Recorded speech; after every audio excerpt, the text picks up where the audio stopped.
It was supposed to be a day of celebration, a housewarming party for my sister, who had just moved into her dream home. But as I stood in the cold, gray rain, clutching my daughter's casket, I couldn't help but feel like the universe was mocking me. My sister had chosen this exact day, the day of my daughter's funeral, to throw her party.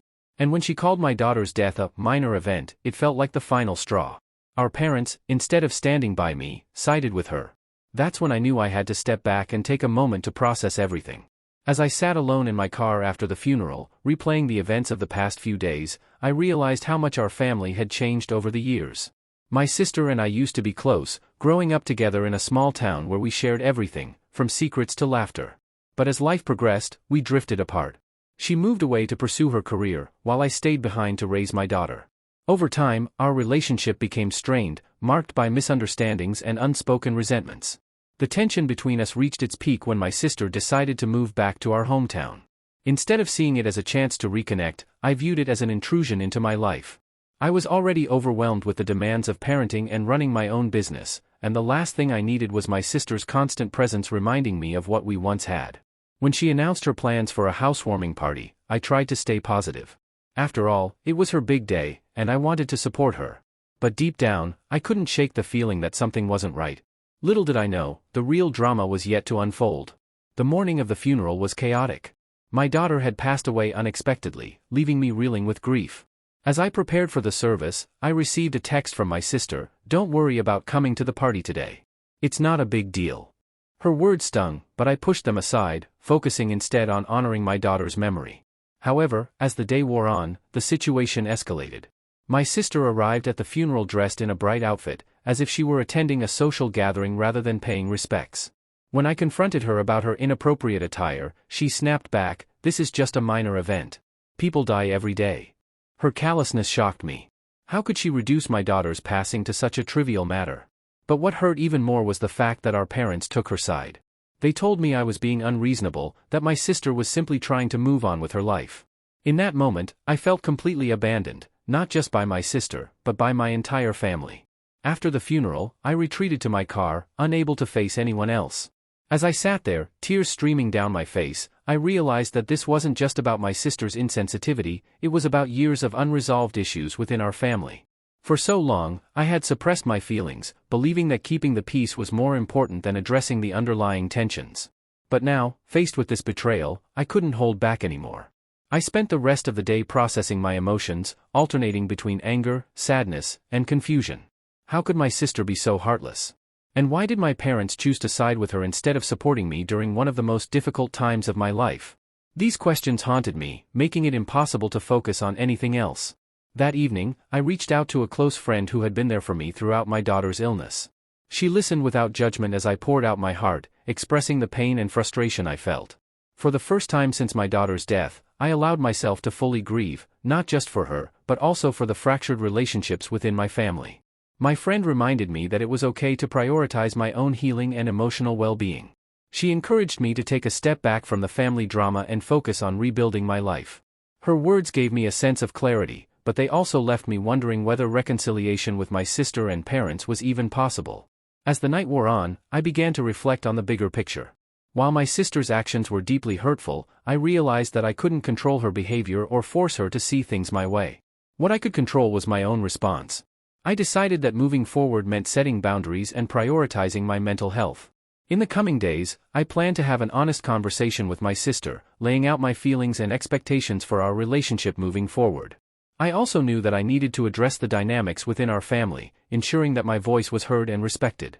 The roots of our family's dysfunction ran deep, though it wasn't always this way. Growing up, my sister and I were inseparable. We shared a small bedroom in our parents' modest home, whispering secrets late into the night and dreaming about the future. Back then, life felt simple, almost magical. Our parents worked hard to provide for us, and while money was tight, love filled every corner of our home. As we grew older, however, cracks began to form in our seemingly perfect world. My sister, always ambitious and driven, left for college when I was just entering high school. Her departure marked the beginning of a slow but steady drift between us. Letters and phone calls became less frequent, replaced by fleeting visits during holidays.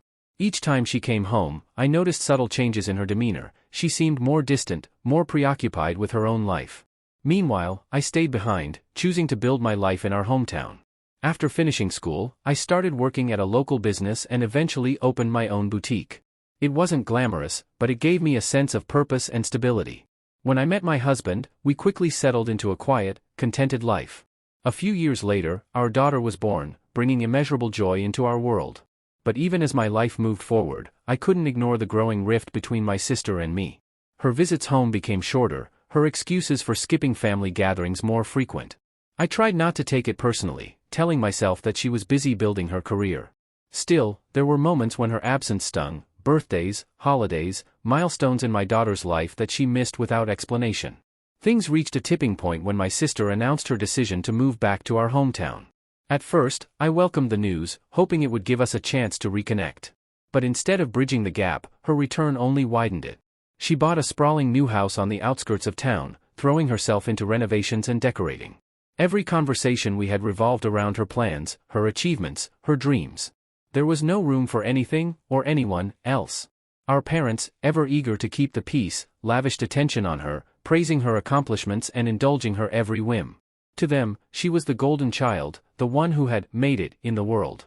Meanwhile, I felt increasingly invisible, my contributions to the family overlooked and undervalued. The tension escalated when my sister began planning her housewarming party. From the moment she announced it, I sensed trouble brewing. The date she chose coincided with a family trip I had been planning for months, a trip meant to celebrate my daughter's 5th birthday. When I gently reminded her of the conflict, she dismissed my concerns with a wave of her hand. "You can reschedule," she said breezily. "This party is important." Her dismissive attitude infuriated me, but I bit my tongue, unwilling to create a scene. Deep down, though, I knew this was more than just a scheduling conflict. It was symbolic of everything that had gone wrong in our relationship, a pattern of neglect, entitlement, and selfishness that had festered over the years. In the weeks leading up to the party, I found myself withdrawing from the family. Conversations with my parents felt strained, their constant praise of my sister grating on my nerves. Even interactions with my husband became tinged with frustration, as I struggled to articulate the depth of my hurt. All the while, my daughter remained blissfully unaware of the turmoil swirling around her, her laughter a bittersweet reminder of the innocence I longed to protect.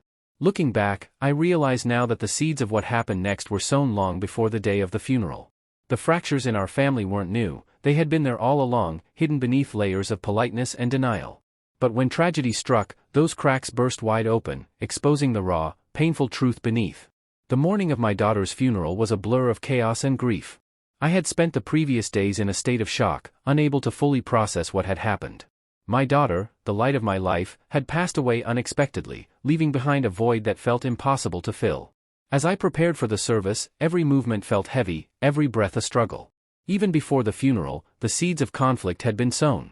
A few weeks earlier, my sister had announced her housewarming party with excitement, choosing a date that coincided perfectly with my family's plans for a trip to celebrate my daughter's 5th birthday. When I gently pointed out the scheduling conflict, she dismissed it with a wave of her hand, saying, "You can reschedule. This party is important." Her words stung, but I tried to stay calm. After all, it was her big day, and I didn't want to create unnecessary drama. But deep down, I couldn't shake the feeling that something wasn't right. Her casual dismissal of my concerns felt like a microcosm of our strained relationship, a pattern of neglect and entitlement that had been building for years. On the morning of the funeral, the sky was overcast, matching the heaviness in my heart. I woke up early, barely sleeping through the night, my mind racing with thoughts of my daughter. As I got ready, I received a text from my sister, "Don't worry about coming to the party today. It's not a big deal." Her words were meant to be reassuring, but they only added fuel to the growing fire inside me. I tried to push her message aside, focusing instead on the task at hand. I dressed carefully, selecting an outfit that felt appropriate for the occasion. As I drove to the funeral home, my mind wandered back to the moments leading up to my daughter's death. The memory of her final smile, her laughter, her innocence, it all seemed so distant now, overshadowed by the cold reality of loss. When I arrived at the funeral home, the atmosphere was somber, as it should have been. Mourners gathered quietly, offering condolences and sharing stories of my daughter's life. Among them, however, stood my sister, dressed in a bright, almost festive outfit. Her appearance was jarring, especially given the gravity of the situation. She smiled brightly as people greeted her, as if she were attending a social gathering rather than paying respects. My anger began to simmer as I watched her interact with others. How could she be so oblivious to the pain around her? Didn't she understand the weight of the moment? But I reminded myself to stay composed. After all, this was supposed to be a day of mourning, not confrontation. During the funeral service, I sat in the front row, clutching a framed photo of my daughter. The pastor spoke beautifully about her life, highlighting her kindness, her curiosity, and her infectious joy. As he spoke, tears streamed down my face, and I struggled to hold myself together. Behind me, I heard whispers and murmurs, some of which caught my attention. "Did you hear about her sister's housewarming party?" one woman asked another. "It's happening today, too. What a coincidence." "I know," the other replied. "It's such a shame. Can you imagine how hard this must be for her?" Their conversation cut deep. I turned slightly, catching sight of my sister standing near the back of the room. She was engaged in a lively discussion with someone, her voice raised in laughter. In that moment, I felt completely isolated, not just from my sister, but from everyone around me. After the service, I approached my sister, trying to keep my voice steady. "Can we talk?" I asked, gesturing toward a quiet corner of the room. She followed me reluctantly, her expression guarded. "What's wrong?" she asked, crossing her arms defensively. I took a deep breath, forcing myself to remain calm. "Your outfit," I said, pointing to her bright dress. "It doesn't seem appropriate for a funeral." She rolled her eyes. "Oh, come on. It's just clothes. You're making a big deal out of nothing." Her dismissive tone sent a surge of anger coursing through me. "This isn't about clothes," I snapped. "This is about respect. My daughter just died, and you're acting like it's no big deal." Her response stunned me. "Look, it's not like she was the only person who ever died. People die every day. Get over it." Her words hit me like a punch to the gut. How could she reduce my daughter's passing to such a trivial matter? In that moment, I felt completely betrayed, not just by her insensitivity, but by the fact that she seemed incapable of empathy. As the argument escalated, our parents stepped in, trying to mediate the situation. But their intervention only made things worse. Instead of supporting me, they sided with my sister, telling me I was being unreasonable. "She's just trying to move on with her life," my mother said. "You need to let go of this." My father echoed her sentiment. "It's not like she planned for this to happen. Stop making everything about yourself." Their words cut even deeper than my sister's callousness. For years, I had always assumed that my parents would stand by me, especially during difficult times. But now, faced with their betrayal, I felt completely abandoned. It was as if my daughter's death had become a minor inconvenience, something to be brushed aside in favor of my sister's priorities. After the confrontation, I retreated to my car, unable to face anyone else. As I sat there, tears streaming down my face, I realized that this wasn't just about my sister's insensitivity, it was about years of unresolved issues within our family. For so long, I had suppressed my feelings, believing that keeping the peace was more important than addressing the underlying tensions. But now, faced with this betrayal, I couldn't hold back anymore. I spent the rest of the day processing my emotions, alternating between anger, sadness, and confusion. How could my sister be so heartless? And why did my parents choose to side with her instead of supporting me during one of the most difficult times of my life? These questions haunted me, making it impossible to focus on anything else. The days following the funeral were a haze of grief and anger, emotions so raw that they consumed me entirely. I couldn't eat, sleep, or think clearly. Every time I closed my eyes, I saw my daughter's face, the way she used to laugh, the way her tiny hand fit perfectly in mine. And then, just as quickly, those memories would be overshadowed by the image of my sister standing at the funeral home, dressed in that bright outfit, laughing as if nothing was wrong. What hurt most wasn't just my sister's callousness, it was the realization that I was alone in this. My parents' decision to side with her felt like a betrayal deeper than anything I had ever experienced. For years, I had assumed that family meant unconditional support, especially during times of tragedy. But now, faced with their dismissive attitude, I felt completely abandoned.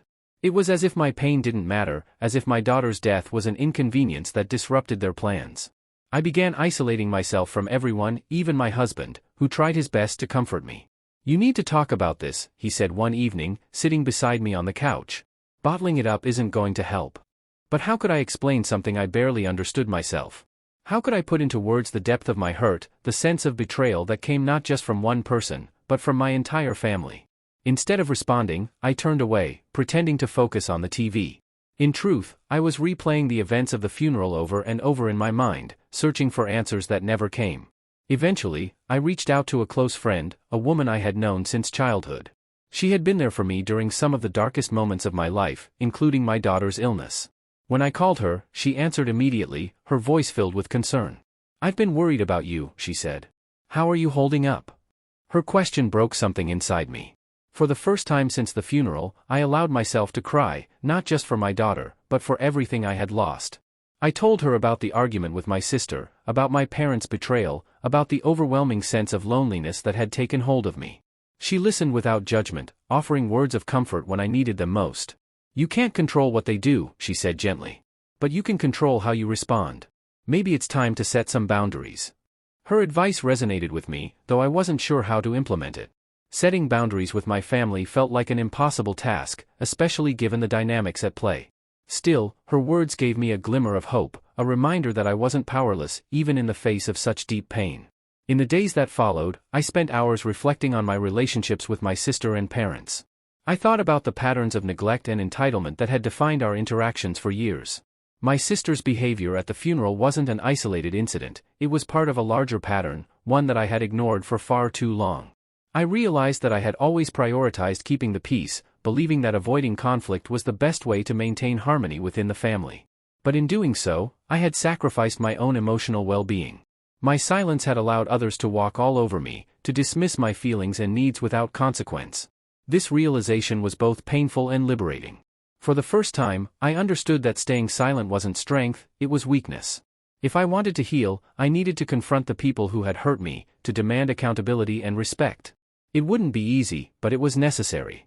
As the initial wave of grief began to subside, I started planning how to address the situation with my sister and parents. I knew that approaching them directly would be challenging, especially given their tendency to dismiss my concerns. But I also knew that I couldn't let things continue as they were. I decided to write a letter, outlining my feelings and expectations for the future.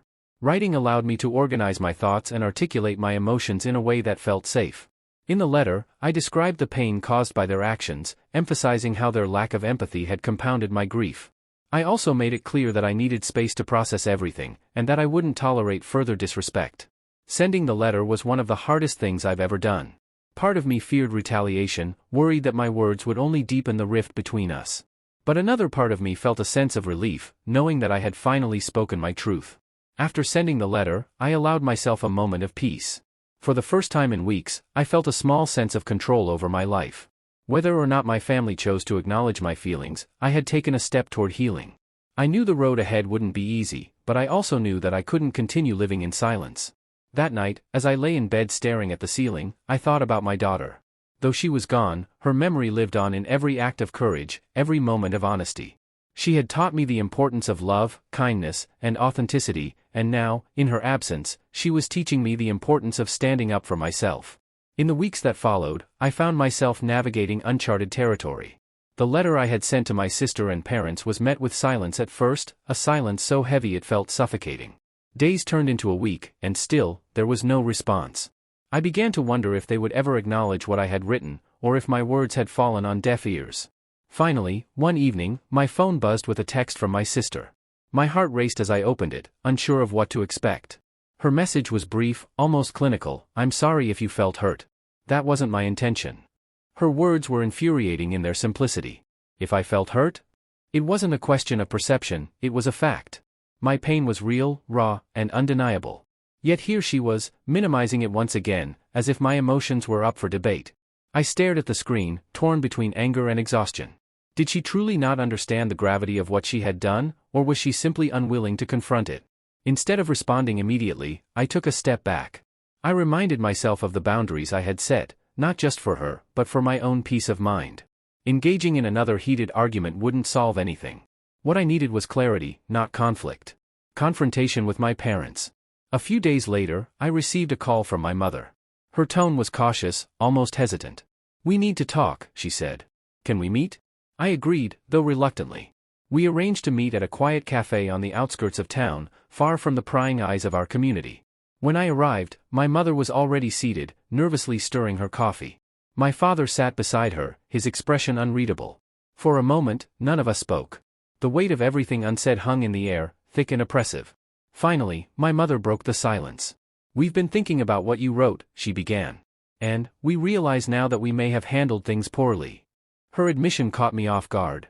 For years, I had waited for my parents to acknowledge my feelings, to validate my experiences. Now, hearing those words, even in their imperfect form, felt like a small victory. "We didn't mean to hurt you," my father added. "But we see now that we did. And for that, we're sorry." Their apology wasn't perfect. It lacked the depth and specificity I had hoped for, and it didn't erase the pain they had caused. But it was a start, a crack in the wall of denial that had stood between us for so long. Over the course of the conversation, I made it clear that things couldn't go back to the way they were. I told them that I needed space to heal, and that I expected more from them moving forward, more empathy, more respect, and more accountability. They listened quietly, nodding occasionally but offering little in the way of rebuttal. When the meeting ended, I left feeling a mix of emotions. Relief, because they had finally acknowledged my pain. But also uncertainty, because I knew that apologies alone wouldn't fix everything. Rebuilding trust would take time, effort, and consistency, things I wasn't sure they were willing to give. In the months that followed, I focused on rebuilding my life. I leaned heavily on my husband and friends, drawing strength from their unwavering support. I also rediscovered my love for writing, pouring my emotions into journal entries and essays. Writing became a form of therapy, a way to process my grief and reclaim my voice. As I worked through my emotions, I realized something important: I didn't need my family's validation to feel whole. Their inability to fully understand my pain didn't diminish its validity. My daughter's memory was sacred, and no one, not my sister, not my parents, could take that away from me. My relationship with my sister remained strained. She never apologized directly, never acknowledged the depth of her insensitivity. Instead, she continued living her life as if nothing had happened, hosting parties and chasing her ambitions with the same relentless energy. At first, her indifference hurt deeply. But over time, I came to accept that some people are incapable of change, and that trying to force it only leads to more pain. With my parents, progress was slow but steady. They made an effort to be more present, attending family gatherings and checking in regularly. While I appreciated their attempts, I remained guarded, unwilling to let my guard down completely until their actions aligned with their words. Though my family dynamics had shifted irreparably, I found solace in the idea of starting fresh. I sold my boutique and pursued a new career in counseling, inspired by the healing journey I had embarked on. Helping others navigate their own pain gave me a sense of purpose, a reminder that even in tragedy, there is room for growth. On the anniversary of my daughter's passing, I visited her grave with a bouquet of her favorite flowers. As I knelt beside her headstone, tears streaming down my face, I whispered a promise: "I'll keep fighting, for you, for me, for everything we've lost. I won't let your memory fade." In that moment, I felt a sense of peace, a quiet understanding that while my grief would never fully disappear, it didn't have to define me.